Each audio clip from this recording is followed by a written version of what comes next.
Illinois, strong winds caused severe damage in Chester. Downed power lines blocked a street for hours, leaving many in the dark, including at an assisted living facility.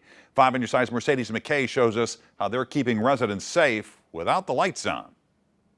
As the sun rose over Chester, Illinois Tuesday morning, crews worked diligently on not one, not two, but 6 power lines that shut down State Street. This is not the first rodeo we've had around here. It's been 3 or 4 times this has happened. The street was shut down for hours, leaving many searching for alternate ways to get to work, including employees at the manor at Craig Farms. I woke up at 5 and just started making phone calls to my staff on how to get here. Thankfully, maintenance manager Stan Newby came to the rescue, using his side-by-side to get people to the assisted living facility. Somebody had to be here to get people fed and do what we could to help them, because that's what our goal is, to help the residents. Residents that were now left in the dark after strong winds snapped power lines in half, leaving their hallways pitch black. This is a real big setback for us right now. It puts our day-to-day, operations on a little bit of a hold until we get power back on. The staff making do, serving what they could for breakfast and routinely checking in more with their residents. The girls are kind of just going with flashlights. Some got headlamps on,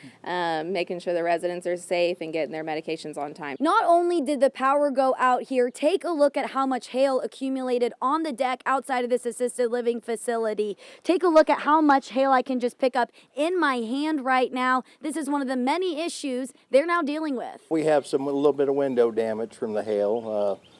Some of our screens got messed up. While they patiently wait for their lights to turn back on. You never know. It could be short, it could be long. The staff at the manor at Craig Farms is going to keep doing what they do best. Ain't much we can do other than take care of the residents right now. Mercedes McKay, 5 on your side. During the peak of the storms, Ameren Illinois said about 1,000 customers were without power in Chester.